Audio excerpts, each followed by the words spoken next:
ಓಂ ನಮೋ ನಾರಾಯಣ. ಓಂ ನಮೋ ನಾರಾಯಣ. ಇವಾಗ ನಾನು ಏನು ಹೇಳಕ್ಕೆ ಬಂದಿದ್ದೀನಿ ಅಂತಂದರೆ, ಇಂದು ಫೆಬ್ರವರಿ 1ನೇ ತಾರೀಕು. 1ನೇ ತಾರೀಕು ಕೇಂದ್ರ ಬಜೆಟ್ಟು ನಡೀತಾ ಇದೆ.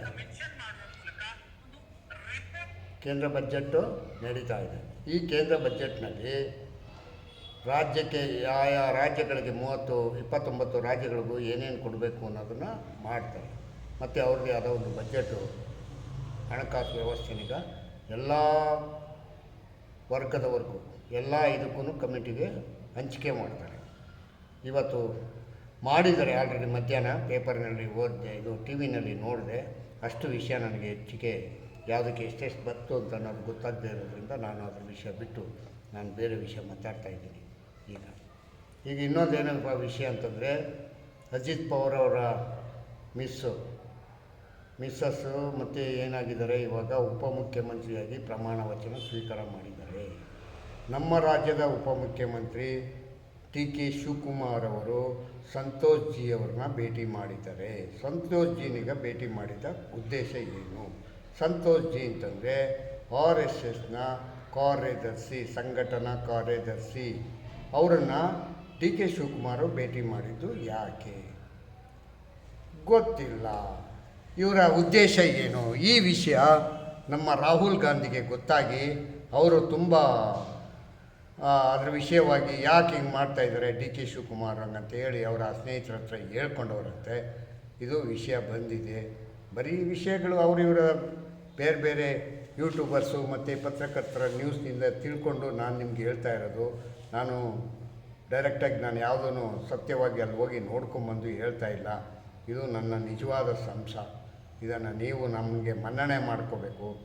ಮತ್ತು ಇವರು ಮುಖ್ಯಮಂತ್ರಿ ಆಗಬೇಕು ಅಂತ ಹಾಗೆಲ್ಲ MLAಗಳು MP ಗಳು ಮತ್ತು ಇವ್ರುಗಳೆಲ್ಲ ಎದ್ದು ಕುಣಿತಾಯಿದ್ರು. ಯಾರೋ ಡಿ ಕೆ ಶಿವಕುಮಾರ್ ಆಗಲಿ ನಮ್ಮ ಹಿಂಗೆ ಅಂತಾಯಿದ್ರು. ಎಲ್ಲ ನಿಂತೋಯ್ತು.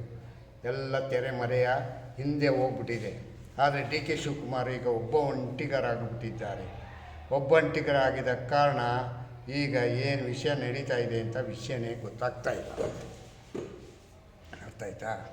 ಮತ್ತು ಇನ್ನೊಂದು ಏನಪ್ಪ ವಿಷಯ ಅಂತಂದರೆ, ನಮ್ಮ ಯಾರು ನಮ್ಮ ರಾಜ್ಯದ ಮುಖ್ಯಮಂತ್ರಿಗಳು ಅಧಿವೇಶನ ಈಗ ನಡೆಸ್ತಾ ಇದ್ದಾರೆ. 4 ದಿವಸದಿಂದ ಅಧಿವೇಶನ ಯಾಕೆ ನಡೆಸ್ತಾ ಇದ್ದಾರೆ? ಡಿ ಕೆ ಶಿವಕುಮಾರು ಮತ್ತು ಸಿದ್ದರಾಮಯ್ಯವರು ಡೆಲ್ಲಿಗೆ ಹೋಗಬೇಕಾಗಿತ್ತು. ಡೆಲ್ಲಿಗೆ ಹೋಗದಿದ್ದಂಗೆ ತಪ್ಪಿಸೋದಕ್ಕೆ ಏನು ಬೇಕೋ ಆ ಕೆಲಸ ಮಾಡ್ತಾಯಿದ್ದಾರೆ ಇವರು. ಅಧಿವೇಶನ ಅಂತ ಅಧಿವೇಶನದಲ್ಲಿ ಯಾವ ಬದನೆಕಾಯಿ ವಿಷಯನೂ ಚರ್ಚೆ ಆಗ್ತಾಯಿಲ್ಲ. ಅಲ್ಲಿ ಬೇರೆ ಇರ್ತಕ್ಕಂಥ ಒಂದು ವಿಷಯನೀಗ ಚರ್ಚೆ ಮಾಡ್ತಾಯಿದ್ದಾರೆ. ಆ ಗವರ್ನರ್ನ ಕರ್ಕೊಂಬಂದು ಅವಮಾನ ಮಾಡಿಬಿಟ್ಟು ಆ ವಿಷಯನೇ ಇನ್ನೂ ಕಂಪ್ಲೀಟ್ ಆಗಲಿಲ್ಲ. ಅದ್ರ ವಿಷಯನೇ ಇನ್ನೂ ಕಂಪ್ಲೀಟ್ ಆಗಿಲ್ಲ. ನಿನ್ನೆ ವಿಧಾನ ಪರಿಷತ್ನಲ್ಲಿ ಯಾರಿಗೆ ಇವರು ಕ್ಷಮೆ ಕೇಳ್ತಾಯಿದ್ರು, ಅದು ನಿಜನ ಸುಳ್ಳು ಅಂತಲೂ ಗೊತ್ತಾಗಲಿಲ್ಲ. ಯಾರೋ BK ಹರಿಪ್ರಸಾದ್ ಅವರು ಕ್ಷಮೆ ಯಾಚಿಸ್ತೀನಿ ಅಂತ ಹೇಳಿದರು. ಆದರೆ ಈ ಕ್ಷಮೆ ಯಾಚನೆ ಮಾಡೋಕ್ಕೆ ಇಷ್ಟಿಷ್ಟು ದಿನ 8 ದಿನ ಬೇಕಾ? ಆವತ್ತೇ ಒಂದೇ ದಿನ 2 ದಿನದಲ್ಲೆಲ್ಲ ಕ್ಷಮೆ ಯಾಚನೆ ಮಾಡಿ ಮುಂದಕ್ಕೆ ಹೋಗಬೇಕು. ಇವ್ರು ಬೇಕಾಗಿರತಕ್ಕಂಥ ವಿಷಯಗಳ ಬಗ್ಗೆ ಚರ್ಚೆ ಮಾಡಬೇಕು. ಚರ್ಚೆನೂ ಇಲ್ಲ, ಮತ್ತು ಇದರದ್ದು ಯಾವುದೇ ಆದ ವಿಧವಾದ ವಿಷಯಗಳೂ ಇಲ್ಲ.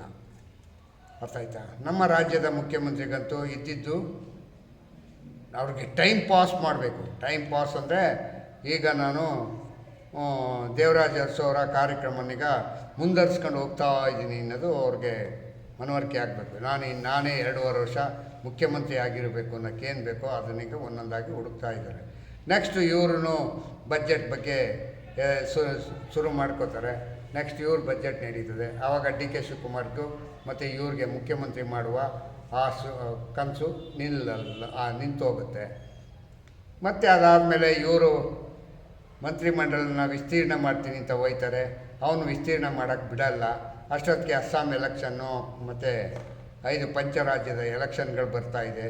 5 ರಾಜ್ಯಗಳಲ್ಲೂ ಅಸ್ಸಾಮಲ್ಲಿ ಇವರು ಪ್ರಕಾರವಾಗಿ ಏನು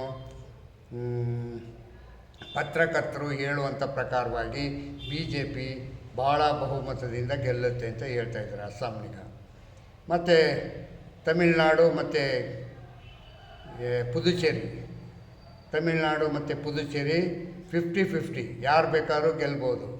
DMKನಾರು ಗೆಲ್ಬೋದು, ಅಣ್ಣಾ DMKನಾರು ಗೆಲ್ಬೋದು. ಆದರೆ ಯಾವುದೂ ಪಕ್ಕಾ ಆಗಿಲ್ಲ.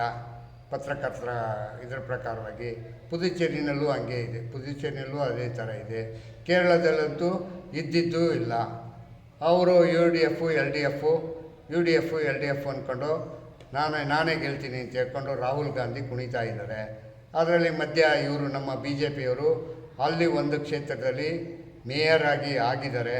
ಅಲ್ಲಿ ಸುಮಾರು 8-10 MLA ಕ್ಷೇತ್ರಗಳು ಬರ್ತವೆ. ಅಲ್ಲೆಲ್ಲ ಇವರು ಒಂಚೂರು ಚೇಂಜಸ್ ಕೊಡ್ತಾರೆ. ಇವ್ರಿಗೆ ನಾವು ಇದ್ದೀವಿ ಅಂತ BJPಯವರು ಸಂಘರ್ಷ ಮಾಡಿಕೊಂಡು ಮುಂದೆ ಬರೋಕ್ಕೆ ಏನು ಬೇಕೋ ಅದನ್ನು ಮಾಡ್ತಾಯಿದ್ದಾರೆ. ಅರ್ಥ ಆಯ್ತಾ?